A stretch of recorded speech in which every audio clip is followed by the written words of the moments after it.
Mga kabisnes naming minamahal, makikisuyo po kami. Naglalambing po kami sa inyo. Kumari po sana ay pakisuportahan natin Alminda Cariaga Mix Vlog. Alminda Cariaga Mix Vlog. Right? Alright! Bira! Bira! Hi everyone! Welcome back to my YouTube channel. This is Alminda Mix Vlog po. Nagsasabi sa inyo magandang gabi, magandang umaga, o magandang tanghali dyan sa atin sa Pilipinas. Gawan lang po natin ng reaction at challenge itong si Janet Galo. Shoutout sa iyo Ma'am Janet sa maganda mong comment. Bago po natin umpisahan, baka pwede pong supportahan natin ang Ka-Business Official, Papa Dins TV at ang Ka-Business Family. So, at ang Yang Russell po. So, umpisahan natin itong ibibigay kong challenge dito kay Galo. Ang sinabi kasi niya doon sa kanyang comments, mahiya naman daw ako, di naman daw ako Muslim, mga walang galang, maraming asawa. For your information, Ma'am Galo, kami pong mga babaeng Muslim, we are not allowed to marry a lot of man in our life. Isa lang po ang allowed sa amin. Ang allowed lang sa amin na mag-asawa ng marami ang lalaki. Pero may kondisyon yun. Kung kaya mong ibigay ang pangangailangan ng 5 o 10 mong asawa. Katulad niyang si Renji, ginamit ang pagka-Muslim, nag-convert sa Islam, naging Muslim, ginamit ang pagka-Muslim, kaya nakapag-asawa ng pangalawa. Yan ang intindihin mo, Ma'am Galo. Huwag kang basta-basta mag-comment kung wala kang alam. Bobo ka ba? Ito lang naman ang challenge ko sa'yo, Ma'am Galo. Hanapin mo o i-search mo kung ano ang pinakamalupit na sekreto ni Renji. Magbibigay po ako sa iyo ng price sa challenge na ito, root of 1,000 pesos. Bigay ko po yun sa inyo. At kung kilala niyo talaga kung sino ako, na masasabi ninyo, walang hiya ako at nag-asawa ako ng marami, then pumunta ka sa aming lugar kung ilan lalaki ang pinakasalan ko. Prove it that to me kung ilang asawa na pinakasalan ko. Ibigay mo lahat ng mga birth certificate, marriage contract ng mga lalaking pinakasalan ko. Di sana, ang dami ko rin account. Tulad mo, ang dami mong account. Baka ikaw naman ang pang-apat na asawa ng asawa ko. Kaya ka nagkomento ng ganyan. Eh di, wow. Pag pang-apat kang asawa ng asawa ko, di magtago ka. Because I am his legal wife. Kasi hindi ka magko-comments ng ganyan kung hindi ka galit. May relasyon ba kayo ng asawa ko? Then, kung may relasyon ka, nagtago ka sa pangalang Janet Galo, na may relasyon ka ng asawa ko, wag ka lang magpakita sa akin sa Zamboanga. Ipapakulong kita. 'Di ba? Walang hiya pala, no? Walang hiya pala kami. Walang hiya pala ako. Nag-asawa pala ako ng marami. How dare you to tell that? Are you out of your mind? Are you stupid? Diba? For your information, isa lang lalaking pinakasalan ko. Yun ang asawa ko ngayon. Kahit may asawa na siya, di pa rin ako nag-asawa. Siya pa rin ang asawa ko kasi dala ko ang apelyido ng asawa ko. Hanggang ngayon. Kasi authenticated ang marriage ko sa kanya. We get married in judge. Hindi lang sa Muslim. Para malaman mo. Bobo ka kasi. So ngayon, Yun, puntahan mo si Renji at tanungin mo si Renji kung ano yung malupit niyang sekreto. Bibigay ko sa yung 1,000 pesos na challenge cash prize. 'Di ba? Yun. Kaya kasi kayo, mga basher dyan, kung mambabash kayo, totoonin yung mukha at totoonin yung pangalan. Para naman, bigyan ko kayo ng challenge. Baka next time, hindi na 2,000, hindi na 1,000, 2,000 na pataas siya ng pataas. Pero, gumawa kayo ng tunay ninyong account na may litrato ninyo na nagsasabing kayo talaga yun. Huwag kayong impostor. 'Di ba? Kasi hindi ko yan basta-basta ibibigay kung hindi ko makikita ang identification ID nagpapatibay ikaw talaga yun. 'Di ba? And I will call you in my messenger. I will give you my messenger. Andyan lang naman yan, Alminda Cariaga, hanapin mo, mahanap mo yan. Ang reaktor ni ka-business na binash mo etong si Janet Galo. 'Di ba? Yan lang naman ang aking sa'yo, challenge sa'yo. Bibigay ko yung 1,000 pesos. Hanapin mo, i-search mo kung anong pinakamalupit niyang sekreto. Or, mag-iba pa yung isip ko kung talagang mahanap mo yung tunay at kung ano yung malupit niyang sekreto. Ang pinakamalupit niyang sekreto, baka madagdagan pa yan, hindi lang yung 1,000 ang ibibigay sa'yo. 'Di ba? Yan. Ako'y nananawagan sa mga basher kung kayo talagang mambabash ay yung tunay ninyong pangalan para kayo manalo dito sa aking challenge. Ganyan ako kung manggigil sa mga komento ninyong malulupit. Ay, gumaganti rin ako ng malulupit na challenge sa inyo. To know you better, di ba? Para makikilala ko kayo ng lubusan na ikaw pala ay isang basher ng ka-business. Challenge po yun. Challenge ko sa mga basher dyan. Be sure, create your account that is truly you, na original kayo. And then mag-comment kayo para may prize kayo. Yung malupit na komento, yung pambabash na komento, pinakamalupit.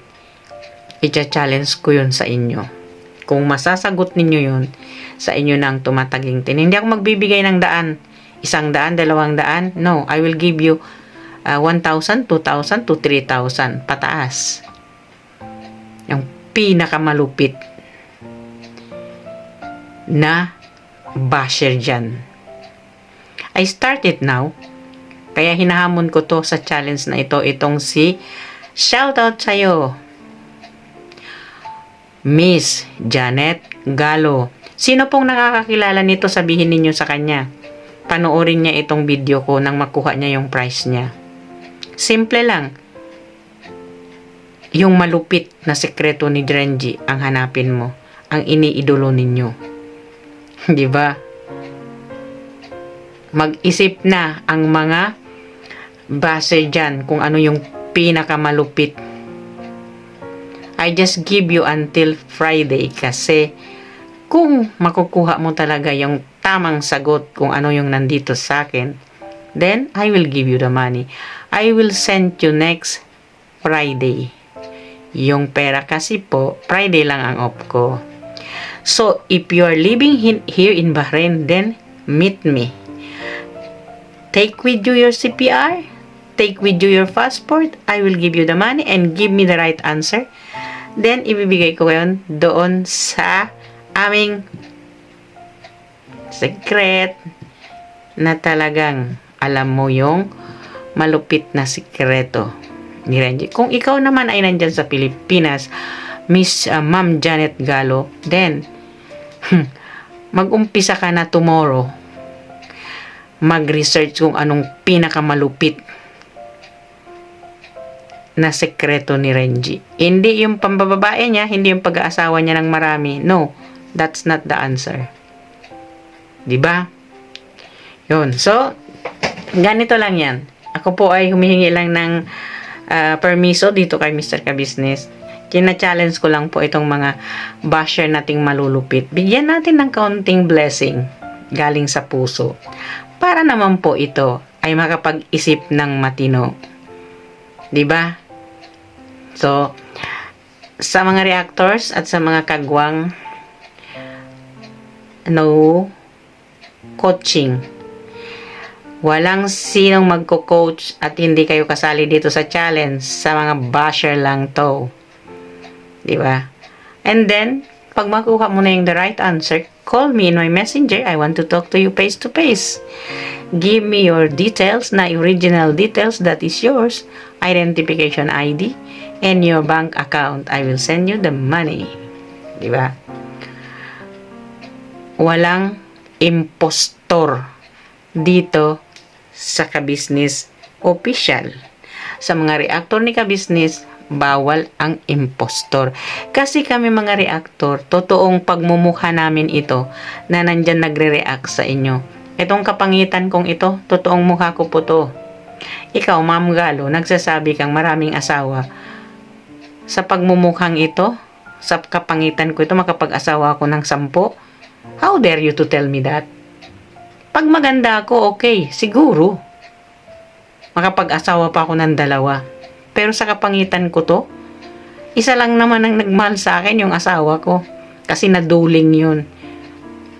Sa kagwapuhan nun, nagkagusto sa pagmumukhang pangit na to. Diba? Pangit, nakapag-asawa ng pogi, playboy, nganga. Yan. So, kung mambabash ka, siguraduhin mo, mga basher kayo, hindi kayo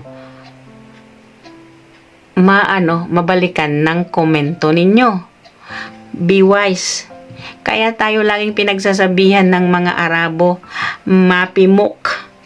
Kasi hindi natin ginagamit yung muk. Kaya sinasabi ng mga Arabo, inti mapimuk. Yan, Miss Galo, inti mapimuk. Inta mapimuk. Yan. Sabihin mo, tanungin mo yun kay Renji kung ano yung sinabi ko sa'yo. Be wise kasi kung mag-comment, wag lang mag-comment ng basta-basta. 'Di ba? Ang pinapaliwanag ko, ako ang sinasabi mong nag-asawa ng marami. Hoy, magising ka sa utak mong maiksi lang. Ang tinatapik dito na nag-asawa ng 2, lumabag sa batas ninyo, si Renji. Pumasok siya ng pagka-Muslim, nag-asawa siya ng Muslim, bumalik siya sa pagka-Kristiyano. Ano yung tawag doon? Tatanungin kita, Ma'am Galo, acceptable ba sa inyong mga Kristiyano ang 2 asawa? Then answer me that. Baka may points ka pa dyan. Diba? So, hanggang dito na lang po itong aking maiksi na reaction video dito sa nambabash. Ang galing nitong mambas. Matagal na kasi ito nambabash. Noon pa to kay Clarissa. Ngayon nga sinasabihan niya ako, mag-move on na daw ako dito kay Clarissa. Dahil for your information, ang mga ka-business, kami mga reactor, kung hindi kami inuunahan, hindi namin yan pinapatulan. Oh, for your information, Ma'am Galo, kanina sa kanyang live, sinabi na naman niya, nag-usap sila ni Bong at inaantay niya si Bong kanina tumawag sa kanya. Diba? So, sinong hindi naka-move on? Kayo ang hindi naka-move on kasi doon sa mga komento ninyo doon sa live ni Clarissa, kunin mo si Bong, kunin mo dahil kay ka-business si Bong. Eh di inyong-inyo na. Diba? Aanhin naman ni ka-business si Bong. Maganda nga yun. At maasawa na siya, pakasalan siya ni Clarissa. Para si Clarissa naman ang mag-alaga kay Bong. Para mabawasan yung sakit ng ulo ni Mr. Ka-Business dyan sa katigasan ng ulo ni Bong. Hindi ba? Makinig naman yata yan kay Clarissa, di ba? Hindi naman yata yung iinom pag makasal na yan kay Clarissa. Di ba, Clarissa? dapat talian mo sa leeg ng kadena si Bong nang hindi yan uminom na ulit pag kinasal na kayo. Although, pag nakuha mo na yung gusto mo, tsapuera mo na si Bong. Eh di kawawa na naman si Bong, di ba? So ikaw, Ma'am Galo, pag mag-comments ka, mag-isip-isip din, may time, mag-isip-isip ba? Di ba? Hindi kami naka-move on. Kayo nga doon, panay ang halakhak nyo doon, panay ang komento ninyo doon. Clarissa, kumusta na si Bong? Nag-usap na ba kayo? Ate Clarissa, kunin mo si Bong doon kila ka-business. Ipaglaban mo si Bong. Eh di ipaglaban kung ipaglaban. Sino ba yung kalaban ni Clarissa dyan kay Bong? Wala namang ibang nagkakagusto dyan kay Bong. Siya lang naman daw. Kasi siya lang daw ang nagmahal kay Bong. Eh di kanya na. Diba? Tapos dito ka sa akin magko-comment. Ano ka? Hello? So, challenge. Accept this challenge. I will give you the cash money. Hindi yon 200 pesos lang. And I will never give 200 pesos. Sa aking pa-challenge, I will give you thousands. 1,000, 2,000, 3,000. Ganun ang premyo ko dito. Hindi 200. Hindi ako nagyayabang. Nanggigigil lang ako sa mga basher. And I will not give to anyone. I will give to the basher. Kasi yung aking mga taga-subaybay, itong aking mga napaka-solid na subscriber ni Ka-Business. One time din po, magra-raffle tayo para sa aking mga magagandang viewers dito. Tulad nitong si Ma'am Pretty Ramos. Thank you so much po. Shout out sa'yo. At saka itong si Mama nakalimutan ko yung isa. Sorry po, hindi ko gano'n mano. At itong si Jose Pascual at saka si Mr. Jacinto. Yan, si Mira's Channel. Ang lagi nagko-comments dyan. At saka mayroon po ditong nag-comments din sa akin. Si Ma'am Nessa Suelta. Yan. Kukunin ko po yung isa-isa ninyong mga pangalan, ang aking mga solid subscriber dyan. Be sure nakasubscribe kayo. Yung hindi mga basher, yun. Kukunin ko po yung isa, iraraffle ko yan. And then, ang first prize ko, hanggang third prize lang tayo. Ang first prize ko po is 2,000. Ang second prize ko po is 1,500. Ang third prize ko po is 1,000. Hindi po yan ako nagsisinungaling. Just give me a little bit of time. Gagawin po natin yan. Hindi po ako nagsisinungaling dyan. I just want to give also my blessing sa mga taong nag-subscribe sa akin. Kaya, kung lagi kayong dito nagko-comment sa aking mga video, kasi alam ko na kung sinong lagi nagko-comment sa aking mga video na nanonood, and to share it, my videos, then, kasali po kayo dito sa ating parapol. Magbibigay man ako ng consolation prizes good for 3 persons, 500 po. Pero yung first prize natin is 2,000. Ang second prize natin is 1,005. Ang third prize natin ay 1,000. Ang tatlong taong consolation prize is 500 po. Just watch it. Kung ano yon. Kung malapit na yung birthday ko, gagawin natin yan. I will do that on the day of my birthday. Alam ninyo po ang birthday ko is anniversary ng Ka-Business, Mr. and Mrs. Ka-Business. Yan ang aking birthday. Mismong araw ng kanilang kasal is my birthday. So, antabayanan po ninyo yan. Tayo doon tayo magpaparapol niyan. Insyaallah ta'ala, nabigyan ako ng Allah ta'ala ng grasya. Then, I will give my blessing to you too. Hindi po ito pangahakot ng subscriber o viewers. Gusto ko lang po na magbigay ng pagpapasalamat sa inyo sa lagi ninyong panunood dito sa aking mga vlog. Mira's Channel, you are in. Shout out po sa inyong lahat mga kababayan. Antabayanan ko kayo hanggang sa Marso. Kung lagi kayo sa akin nagko-komento o nanonood, mag-comments lang po. Even just a heart kung gusto nyo sumali sa aking parapol sa March 31 na ang aking birthday, then do it. Okay? Hanggang dito na lang po ang aking video. So, don't forget to subscribe Ka-Business Official, Papa Dins TV at Ka-Business Family at ang inyong lingkod Alminda Mix Vlog at ang lahat ng mga reactor na magigiting reactor ni Ka-Business at Papa Dins TV. Suportahan po natin at ang Young Racer of course. So, hanggang dito na lang. May Allah bless us all. at magandang gabi sa lahat at magandang umaga sa lahat and bye-bye po.